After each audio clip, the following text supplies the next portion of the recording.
말씀만 봉독해 드리겠습니다. 5장 41절 42절 말씀입니다. 사도들은 그 이름을 위하여 능력받는 일에 합당한 자로 여기심을 기뻐하면서 공회 앞을 떠나니라. 그들이 날마다 성전에 있든지 집에 있든지 예수는 그리스도라고 가르치기와 전도하기를 그치지 아니하니라. 아멘. 할렐루야. 찬양대의 찬양으로 하나님께 영광 돌리겠습니다.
아멘.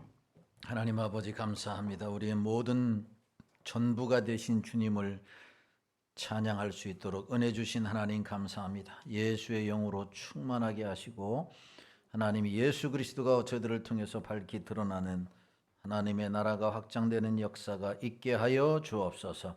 이 시간 말씀을 통해서 은혜 주시고 성령께서 역사하여 주시기를 소망하옵고 거룩하신 예수님의 이름으로 기도하옵나이다. 아멘.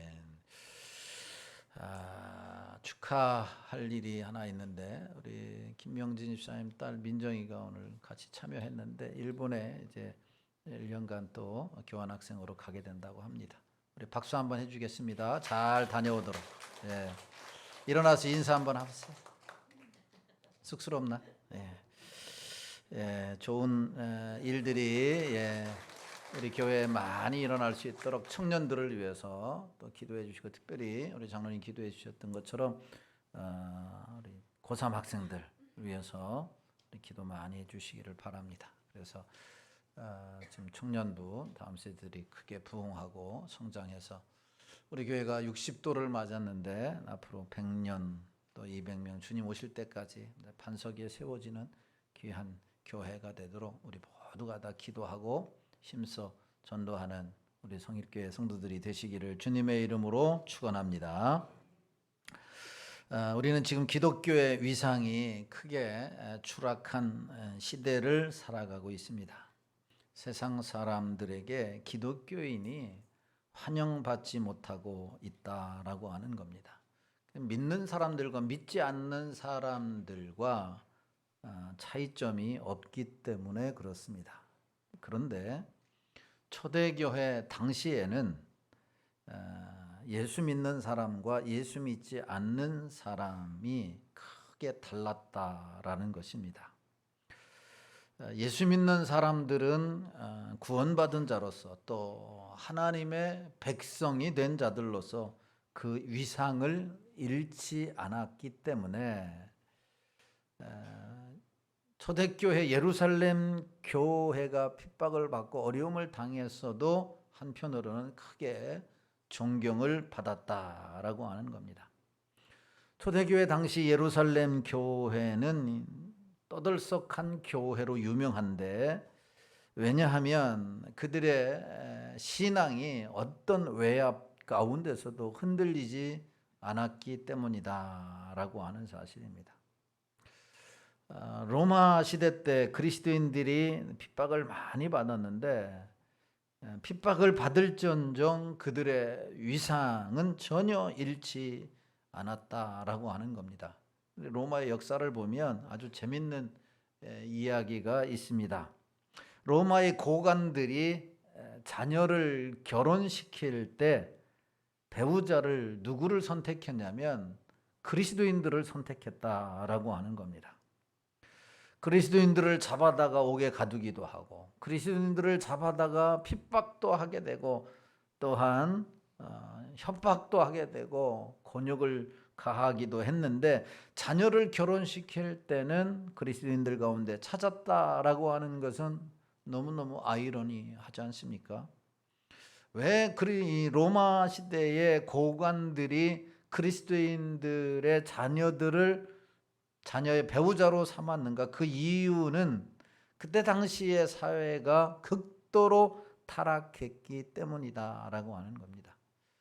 무엇보다도 성적으로 그렇게 문란했던 시대가 바로 초대교회 당시였다라고 하는 겁니다. 그렇기 때문에 아무리 고관들이라도 서로 믿지 못해서 도무지 딸을 시집 보낼 수가 없었다라고 하는 거예요. 그런데 그리스도인들은 그렇지 않다라고 하는 것을 로마 고관들이 너무나도 잘 알고 있었어요.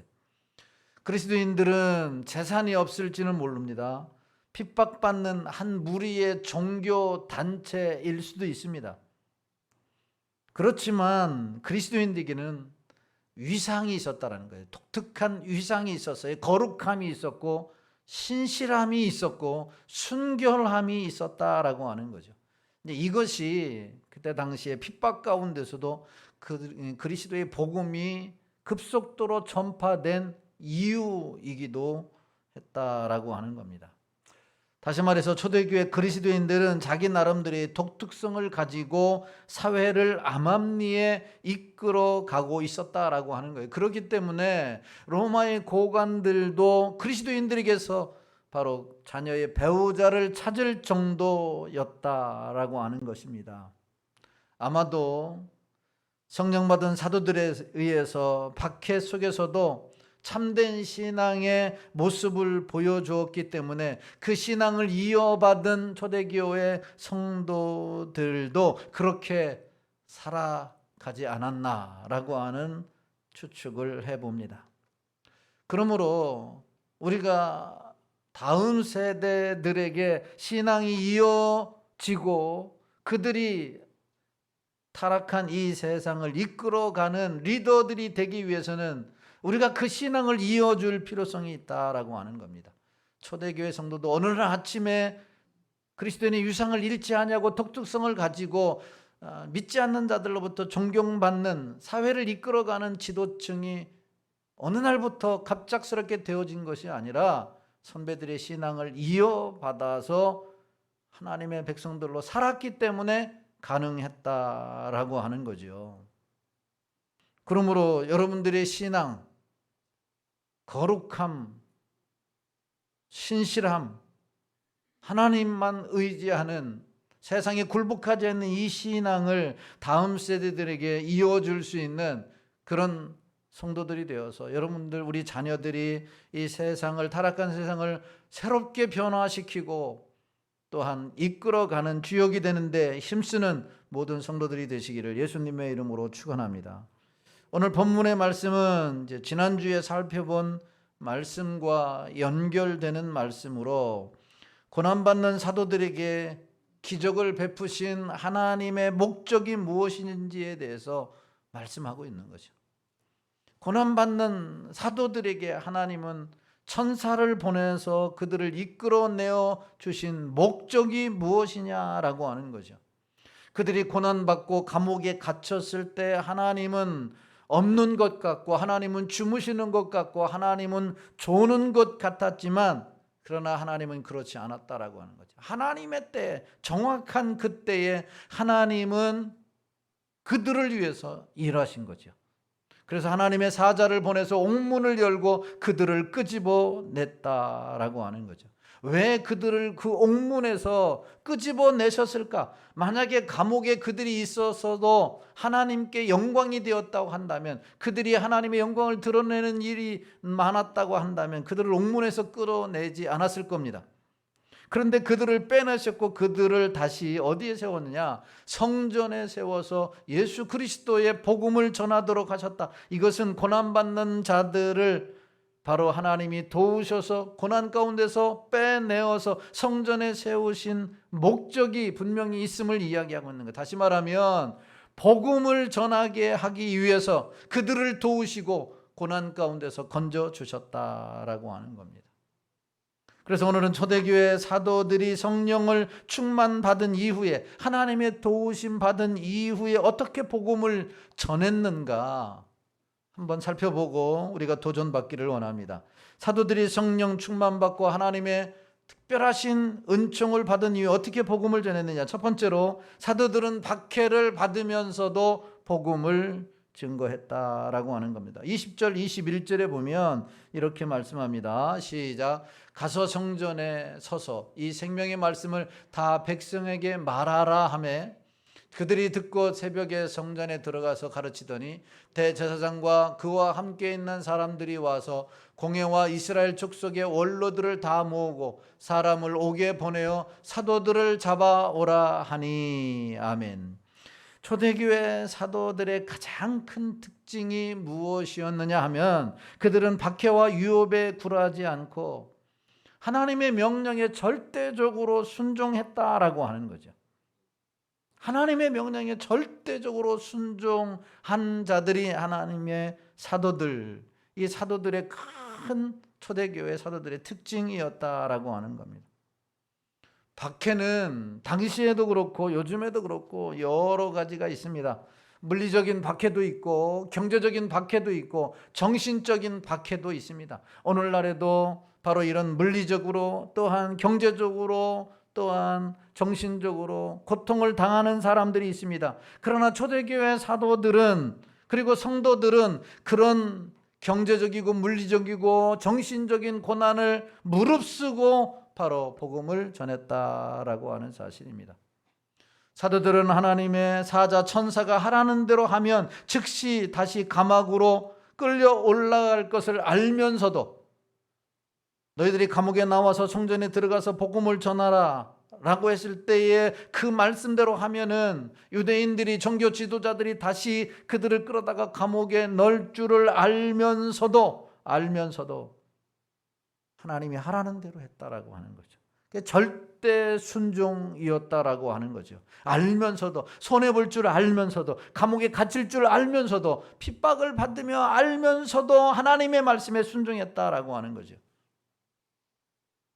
실제로 말씀에 순종해서 성전에서 말씀을 가르치니 종교 지도자들이 또 그들을 잡아 공회 앞에 세우게 됩니다. 27절 말씀을 보세요. 27절 시작. 그들을 끌어다가 공회 앞에 세우니 대제사장이 물어. 아멘. 생명의 말씀을 전하다가 감옥에 갇히면 하나님이 역사하셔서 빼내고, 사도들은 말씀을 또 전하고, 또 유대인들과 종교 지도자들은 그거를 가두었지만 사도들은 전혀 두려워하지 않았다라고 하는 사실입니다. 공회 앞에 세워서 종교 지도자들이 물었습니다.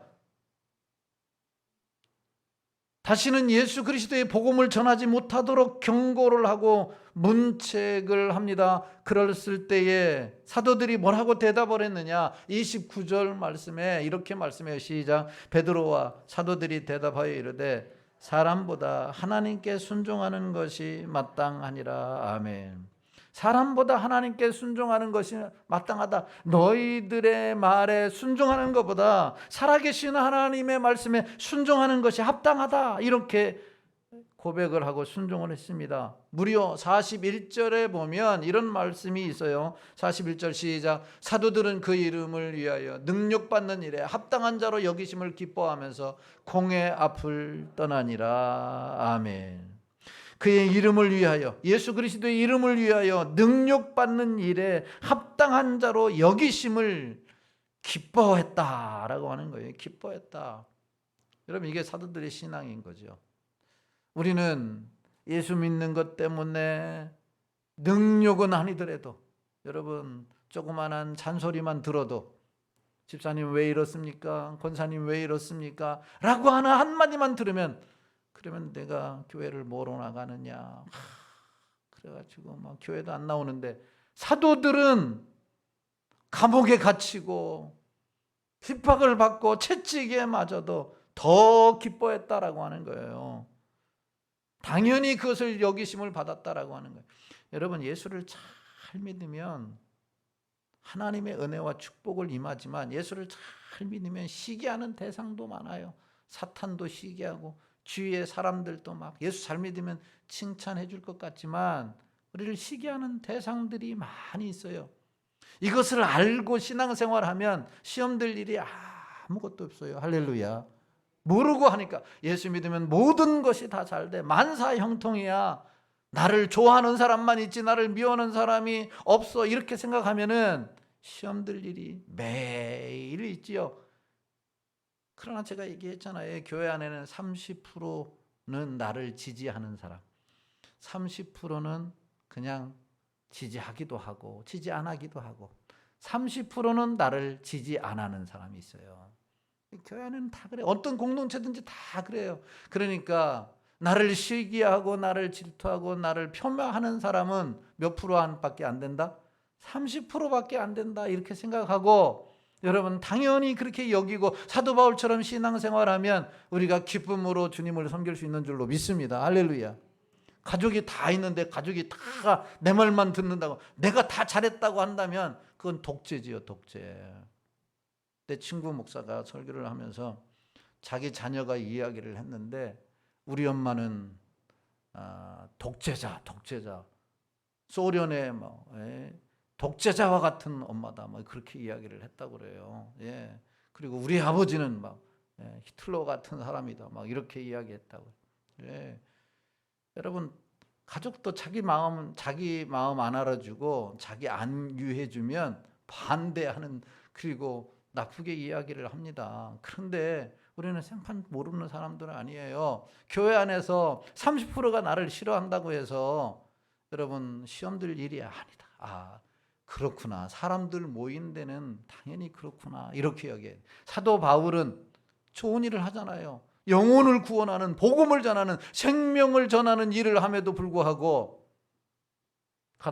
잡아다 감옥에 갇히고 때리기도 하고 협박을 가하기도 했어요. 그런데 오히려 그것을 기쁨으로 여겼다라고 했어요. 우리는 기쁨으로 여기지는 못할지라도 그냥 감사하고 벳세메스로 가는 암소처럼 주님을 향해서 주님만 바라보고 믿음으로 살아가는 여러분들이 되기를 주님의 이름으로 축원합니다. 당시 공회에서 받은 채찍질과 능력은 어느 정도였느냐? 너무 고통스럽고 견디가 힘들어서 다시는 예수님의 이름으로 가르치며 전도하기를 포기해야 되겠다라고 하는 생각을 할 정도로 이 징벌이 강했다라고 하는 거예요. 다시는 포기하고 싶다, 다시는 안 하고 싶다라고 할 정도로. 그런데 사도들은 하나님께서 자기들을 예수 그리스도의 이름을 위하여 능력받는 자들로 택하여 주셨음을 기뻐했다라고 하는 거야. 이야, 다른 사람이 아니고 내가 이 일을 행함으로 인하여 고통받고 핍박을 받고 채찍질 당하고 능력받는 일로 나를 세우셨구나, 이 얼마나 감사한 일이냐, 그러면서 기쁨으로 그것을 받아냈다라고 하는 겁니다. 그러니까 하나님이 받으라고 하는 것이면, 또 그것이 예수 그리스도의 이름을 위하여 받는 것이라면 어떤 고난도 기쁨으로 받았다라고 하는 겁니다. 사도들은 대제사장과 그 무리들의 경고와 명령에도 아랑곳하지 않고 날마다 때와 장소를 가리지 아니하고 예수 그리스도의 이름을 쉼 없이 가르치며 전도했던 겁니다. 예루살렘 교회가 폭발적으로 성장하며 복음이 급속도로 확산된 것은 바로 이러한 사도들의 불굴의 용기와 순종에 하나님께서 힘을 더해 주셨기 때문인 것이요. 여러분, 우리에게도 이런 전도의 열정이, 여러분 우리에게도 이런 복음의 뜨거움이, 여러분 우리에게도 복음으로 무장하는 이런 놀라운 은혜가 있게 되기를 예수님의 이름으로 축원합니다. 내일부터 우리 교단의 108회 총회가 대전 새로남교회에서 열립니다. 지난 107회 총회의 주제가 샬롬 부흥이었어요. 샬롬 부흥. 샬롬 부흥. 코로나 시대에 성도들이 교회를 떠나고 교회들이 어려움을 당하자 샬롬 부흥이라고 하는 캐치프레이, 이 주제를 정해서 교회를 다시 일으켜 세우기 위해서 107회 총회가 전도 운동을 시행했던 거죠. 107회 총회를 마감하면서, 이제 오늘 하루 남았잖아요. 내일이면 108회 총회니까 마감하면서 결산을 했는데 우리 교단만 6만 명이 증가했다, 6만 명이 새롭게 예수님을 믿었다라고 하는 통계가 나왔어요. 이게 우리 교단 신문뿐만 아니라 국민일보에도 크게 나왔어요. 6만 명이 등장했다. 놀라지 않는데, 우리는 1000명도 안 되는데, 10,000명도 아니고 6만 명이면 여러분 얼마나 많은 교회겠어요? 6만 명이면 1000명 모이는 교회가 몇 교회예요? 빨리빨리 머리를 돌려야 졸리지 않는 거예요. 60개 1000명 모이는 교회 60개, 메가처치 60개. 여러분 1000명 모이는 게 쉬운 게 아니잖아요. 꿈에도 소원 1000명. 얼마나, 꿈에도 소원 1000명. 할렐루야. 우리도 이룰 수 있을 줄로 믿습니다. 하나님이 허락하시면 되는 거예요. 하나님이 허락하시면. 그리고 사도들처럼 고난받는 것을 기쁨으로 여기고, 여러분 어디에 가서든지 우리가 복음을 전하면 이 일을 등이 이룰 수 있는 줄로 믿습니다. 코로나로 인해서 대부분의 교회들이 동력이 사라졌는데, 그때 샬롬 부흥이라고 하는 이 주제를 선포하고 총회가 출범하게 되었어요. 많은 분들이, 많은 성도들이, 많은 목사님들이 과연 이게 될까? 코로나로 인하여 교회가 반토막이 났는데 샬롬 부흥이라고 하는 주제를 가지고 우리가 전도한다고 될까? 이런 우려를 낳았어요. 그런데 실제로 우리는 할 수 있다. 꿈을 갖고 주님만 바라보고 온 교회에 가서 이 샬롬 부흥에 대한 전도를 시작을 했을 때 1년의 결과에 6만 명이라고 하는 이 놀라운 역사가 일어난 거예요. 우리들의 눈에는 볼 때는 여러분 안 되는 것 같잖아요. 안 될 것 같잖아요. 안 될 것 같아요. 우리 교회도 제가 와서 6번이나 공사를 했어요. 안 될 것 같아요. 처음부터 안 된다고 하는 사람이 더 많았어요. 더 지배적이었어요. 그렇게 좋은 교회로 아름답게 단장을 한 것은 하나님이 하셨습니다. 할렐루야. 저는 누가 반대해도 전혀 겁나지 않아요. 저분은 30% 안에 있는 분이에요. 반대 안 하는 분은 60%가 있어요. 60%. 그렇기 때문에 주님의 일을 하는 데 있어서 반대한다고 해서 전혀 위축되거나 겁먹거나 뒤로 빼지지 않습니다. 그러시냐고. 그리고 누가 뭘 하자고 해도 반대를 안 합니다. 그러면 장로님이 하시자고 하면 장로님이 하세요. 권사님이 하자 그러면 권사님이 하세요. 그 일을 하자라고 하는 사람이 하면 되는 거예요. 할렐루야. 내가 하려고 하니까 힘든 거예요. 하자고 하는 사람한테 그분이 하라고 하면 되는 거죠. 주님이 감동 주셨으니까 하면 된다. 세상에서도 하면 된다. 그런데 우리는 전능하신 살아계신 하나님을 믿고 의지하는데 믿음으로 나아가면 안 될 게 뭐 있냐라는 것이. 위대한 역사는 이루어진다라고 하는 겁니다. 부흥은 그냥 이루어지지 않습니다. 어려움 가운데서도 박해 가운데서도 행하기만 하면 하나님이 역사하시는 거예요. 하나님이 역사하시는 거예요. 우리가 첫 발을 내디지 않으니까 홍해도 갈라지지 아니하고 요단강도 갈라지지 않는 거예요. 첫 발을 믿음으로 내딛고 하나님 믿고 순종하면, 절대적인 순종을 행하게 되면 하나님이 일하십니다. 그러므로 하나님 믿고 의지하여 복음 전하는 말씀에 순종하여 놀라운 부흥을 경험하는 우리 상일교회가 되기를 예수님의 이름으로 축원합니다. 두 번째로 사도들은 어떻게 전도했느냐? 하나님 사도들은 예수를 그리스도라고 가르치고 전도했습니다. 예수를 그리스도라 가르치고 42절 말씀을 봅니다. 시작. 그들이 날마다 성전에 있든지 집에 있든지 예수는 그리스도라고 가르치기와 전도하기를 그치지 아니하니라. 아멘. 사도들은 생명의 말씀을 전한다고 유대인들의 채찍을 당하고 능력을 받았습니다. 이게 한번 능력받아 채찍을 받으면 안 해야 되겠다라는 생각이 지배적인 그런 상황 속에서도 그들은 복음을 전했습니다. 간신히 공회에서 풀려났습니다. 우리 같으면 이제 좀 쉬어야 되겠다. 이게 하나님의 뜻이다. 이렇게 생각을 해요. 이게 하나님의 뜻이다. 자기 중심으로 성경도 해석하는 거예요. 고난당하고 일이 막히고 어려움이 당하면 어떻게 해요? 이것이 하나님의 뜻이다. 그러면 어떻게 해요? 되게 편해요. 안 하니까. 나도 누가 반대하면 하나님이 뜻인가 보다. 그래서 안 해요. 그러면 나는 얼마나 편한지 몰라요. 안 하니까. 하려고 하니까 힘든 거지. 그러니까 반대를 하려도 생각을 많이 하고 기도를 많이 하고 해야 돼요. 나는 안 해요. 반대하면.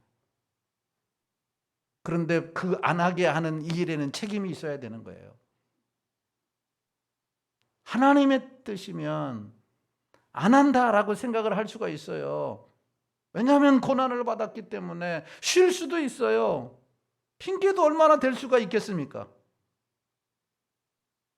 다른 방법을 찾을 수도 있겠죠. 그런데 사도들은 오히려 핍박을 기뻐하면서 날마다 주어진 곳에서 예수 그리스도라고 하는 복음을 가르쳤어요. 이것이 진리고 이것이 생명이고 이것이 전부이기 때문에 그러는 거예요. 여러분 다 양보하고 다 포기해도 예수 그리스도의 복음을 전하고 땅끝까지 이르러 증인되는 이 선교 사역을 하는 데 있어서는 양보하지 말고 포기하지 않게 되기를 예수님의 이름으로 축원합니다. 사도들은 오히려 핍박을 받으면서 날마다 오늘 42절 말씀에 날마다 그치지 아니했다. 날마다 그치지 아니했다. 이렇게 말씀하고 있는 거죠. 날마다. 여러분 유대인들이 사도들을 박해한 이유가 뭘까요? 유대인들이 또한 종교 지도자들이 사도들을 그렇게 핍박을 가하고 채찍을 가하고 능력을 행했던 그 요점이 무엇이냐면 예수를 예수라고 하는 것 때문이 아니라 예수를 그리스도라고 전하기 때문인 거죠. 예수를 그리스도라고 전하는 것 때문에 종교 지도자들이 사도들을 박해한 거예요.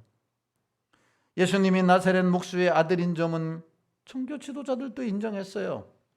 예수님이 인격이 고상하고 예수님이 병자도 고치고 좋은 일을 행하고 가르치기를 잘하는 요셉의 아들인 점은 그들도 인정했다라고 하는 말입니다. 그러나 예수가 그리스도,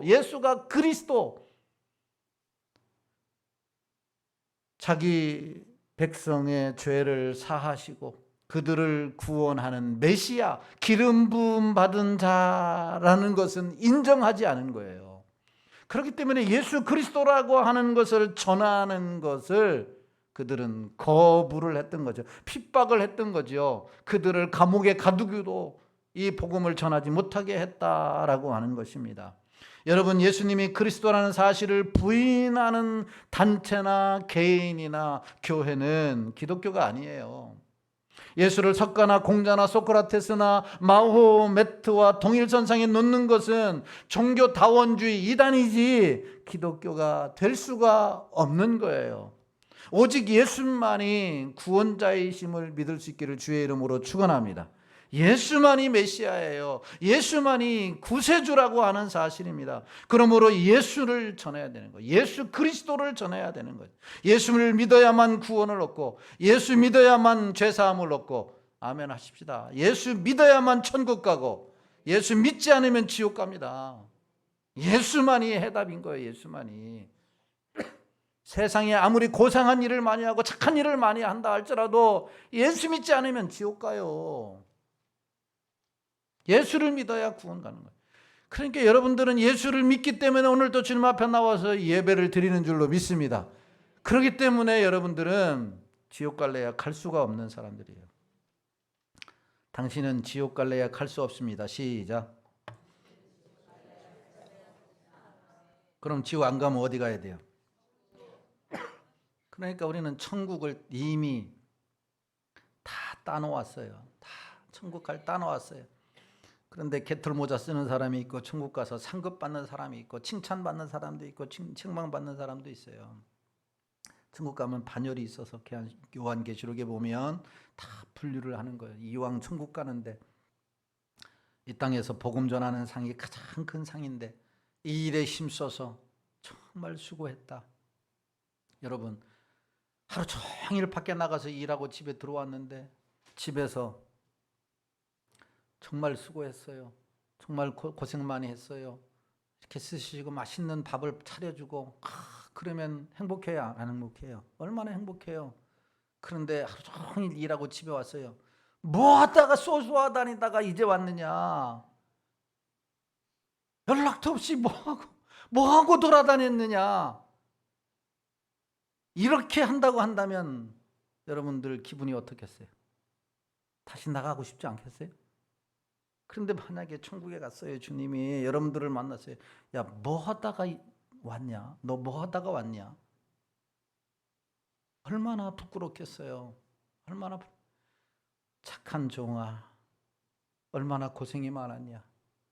그 척박한 상계동 땅에서 예수 믿고 복음 전하고 그들을 위해서 수고하느냐고 얼마나 고생했느냐?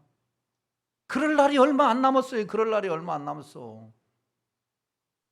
이런 칭찬과 상급은 여러분 예수 그리스도의 복음을 전한 자들만이 누릴 수 있는 놀라운 은혜와 축복입니다.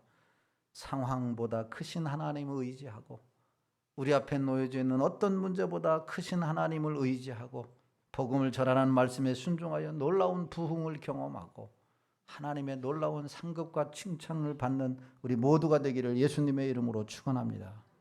예, 사랑하는 성도 여러분, 우리는 종교 생활을 하기 위해서 교회를 드나드는 것이 아니에요.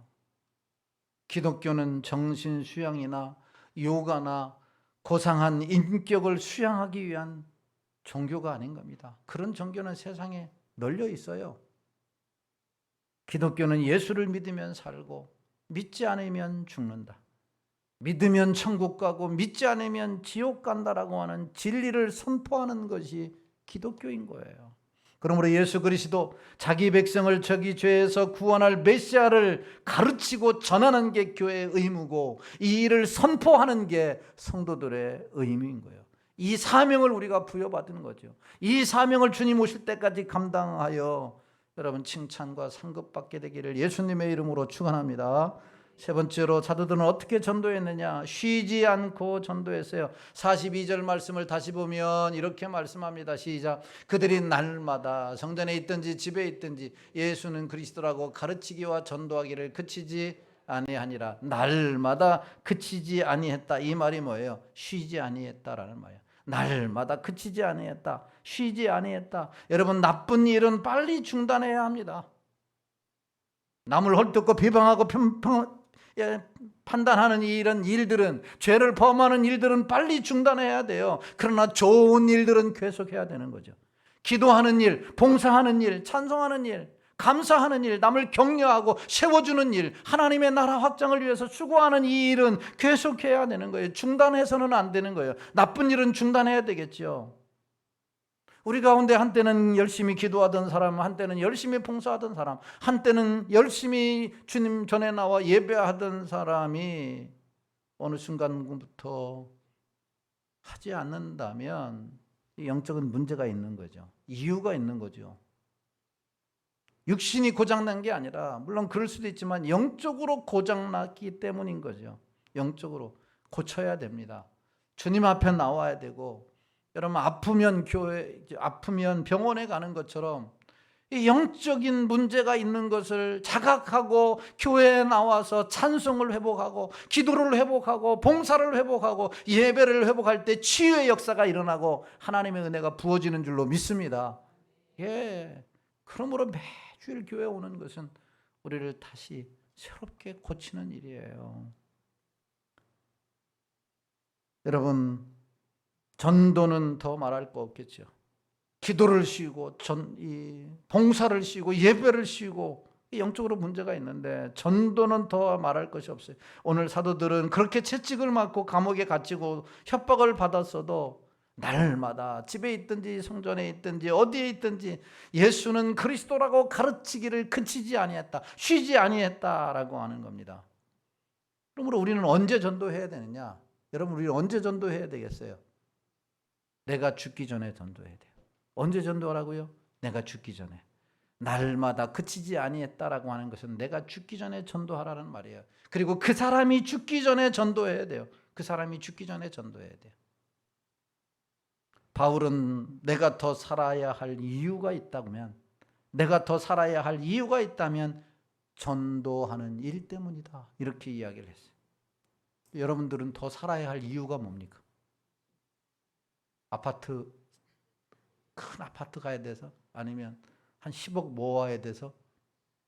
아니면 자녀들에게 효도를 받아야 돼서? 아니면 여러분들이 하고 싶은 거 세계 일주를 하고 싶어서? 살아야 할 이유가 뭐예요? 하나님 앞에서 한번 여러분 물어보세요. 하나님, 내가 왜 살아야 되지요? 우리는 절망스러운 상황을 맞이하게 되면, 모든 사람들이 나를 떠나고 배신을 하게 되고 가족조차도 나를 알아주지 않는다고 한다면 우리는 그런 질문을 혼자 독백합니다. 내가 왜 살아야 되나? 내가 왜 살아야 되나? 그런데 그 질문을 하나님 앞에서 물어봐야 돼요. 하나님, 내가 왜 더 살아야 되죠? 지금 많이 살았는데. 지금 우리가 100세 시대인데 왜 더 살아야 되느냐라고 한번 하나님 물어봐야 돼요. 하나님이 뭐라고 말씀하시는지. 사도 바울은 하나님 앞에서 왜 내가 더 살아야 되느냐? 그 이유는 전도해야 하기 때문이다. 고린도전서 10장 31절에 먹든지 마시든지 하나님의 영광을 위하여 하라라고 말씀했어요. 어떤 일이 가장 하나님이 영광 받으시는 일이냐? 기뻐하시는 일이냐? 한 영혼이 주께 돌아올 때에 그 영혼이 구원받아 하나님의 백성이 될 때 하나님이 무한 영광 받으시는 거예요. 이거보다 더 좋은 일이 어디 있느냐라고 하는 거예요. 그러므로 내가 죽기 전에 전도해야 할 사람을 전도해야 합니다. 죽더라도 적어도 내가 작정하고 마음먹은 사람을 전도하고 죽어야 돼요.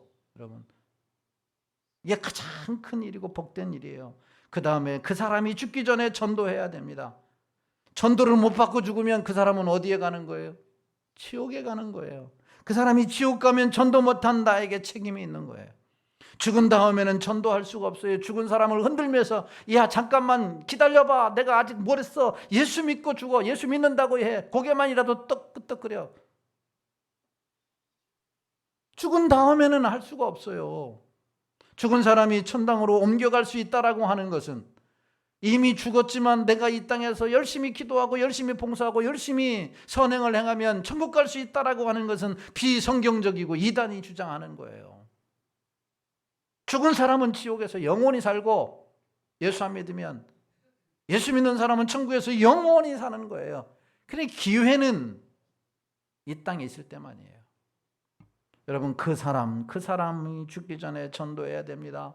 그 사람이 할아버지일 수 있고, 그 사람이 할머니일 수 있고, 그 사람이 남편일 수 있고, 그 사람이 아내일 수 있고, 그 사람이 자식일 수 있고, 그 사람이 이웃일 수 있고, 그 사람이 친구일 수 있고, 그 사람이 여러분 내가 아는 사람일 수 있어요. 그 사람이 죽기 전에 우리가 복음을 전해야 되는 거예요. 그것을 위해서 우리를 지금 이 자리에 있게 하시고 살게 하신 것이다 라고 하는 겁니다. 사도들은 쉬지 않고 죽기 전에, 내가 죽기 전에 그 사람이 죽기 전에 복음을 전했습니다.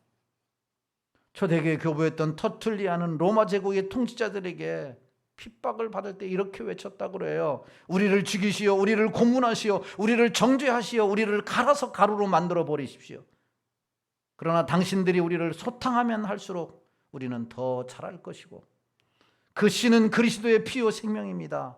이렇게 불굴의 용기로 고난 가운데서도 복음을 전했다라고 하는 겁니다. 내가 죽기 전에 그 사람이 죽기 전에 예수 그리스도의 복음을 전하는 교회, 그런 성도가 되어서 하나님의 가장 사랑과 칭찬과 축복을 받는 여러분들이 되기를 주의 이름으로 축원합니다. 예화 하나를 들고 말씀을 마치겠습니다. 찬송가 오 베들레헴 작은 골이라고 하는 찬송이 있어요. 오 베들레헴 작은 골. 이 곡은 브룩스라고 하는 목사님이 작시를 했습니다. 이 목사님이 중병이 들어서 절대 안정을 취해야 할 때였습니다. 병상에 누운 그는 문병원 많은 친구들과 성도들의 면회를 모두 다 사절했습니다. 목회자였기 때문에 성도들이 목사님을 마지막으로라도 한번 보고 싶어서 면회하고 싶었는데 다 거절했어요. 가족 면회도 거절했고 친구들 면회도 다 거절했어요. 목사니까 얼마나 많은 친구들이 있었겠어요. 그런데 다 거절했어요. 그러던 어느 날 유명한 무신론자인 인거솔이라고 하는 사람이 문병을 왔습니다. 놀랍게도 가장 친구와의 면회도 사절하던 이 브루스 목사가 무신론자인 면회를 요청했던 겁니다. 수락했던 거죠. 병실로 안내된 인거솔이 브룩스 목사에게 이렇게 물었습니다. 친한 친구의 면회도 거절하고 가족들의 면회도 거절하고 또한 성도들의 면회도 거절하시면서 왜 저는 받아주셨습니까? 이렇게 물었더니 브룩스 목사님이 이렇게 대답했습니다. 이유는 간단합니다. 다른 친구들과 가족들과 성도들은 천국에서 다시 만날 수 있지만 당신은 천국에서 만날 수 없기 때문에 이것이 마지막 기회이기 때문에 당신을 만난 것입니다. 예수 믿고 구원 받으십시오. 그 복음을 전하고 세상을 떠났습니다. 인고솔이라는 사람은 목사님이 세상을 떠나고 한참 뒤에야 예수 그리스도를 믿었다라고 하는 이야기가 전해져 내려오고 있습니다. 사랑하는 성도 여러분, 내가 죽기 전에, 그 사람이 죽기 전에 주님께서 주신 사명이 무엇이냐, 우리에게 주신 사명, 우리 교회에 주신 사명이 뭐냐라고 하는 거예요. 복음 증거의 사명을 다하여 하나님 나라 확장하고 주님이 오실 길을 예비하며 세상을 변화시키고 여러분 하나님 앞에서 칭찬 상급받는 여러분 모두가 되기를 예수님의 이름으로 축원합니다. 마라나타. 우리 찬송 부르시고 오늘 말씀을 생각하시면서 하나님 나에게 주신 사명 잊지 않고 살게 하옵소서. 통성으로 기도하겠습니다.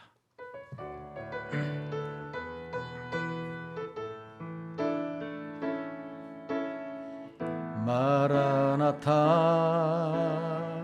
주 예수여 어서 오시옵소서. 땅의 모든 끝 모든 족속 주를 찬송하게 하소서. 마라나타. 주 예수여 어서 오시옵소서. 모든 열방이 주께 돌아와 춤추며 경배하게 하소서. 우리 주님 다시 오실 길을 만들자. 십자가를 들고 땅 끝까지 우린 가리라. 우리 주님 하늘 영광 온 땅 덮을 때 우린 땅 끝에서 주를 맞으리. 마라나타 마라나타. 아멘. 주 예수여 오시옵소서. 마라나타 마라나타. 아멘. 주 예수여 오시옵소. 우리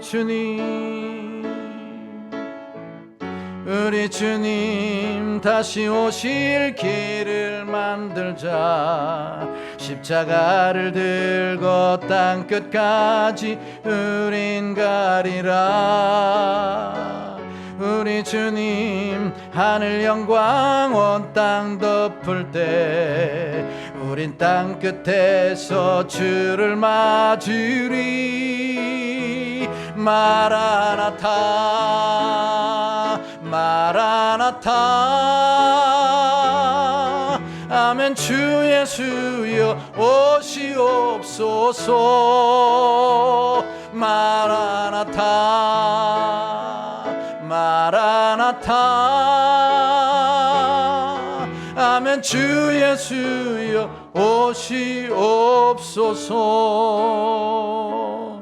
하나님 우리 교회에 주신 사명, 하나님 우리 각자에게 주신 사명, 이 사명을 다하여 오늘 찬송했던 것처럼 마라나타 주 예수여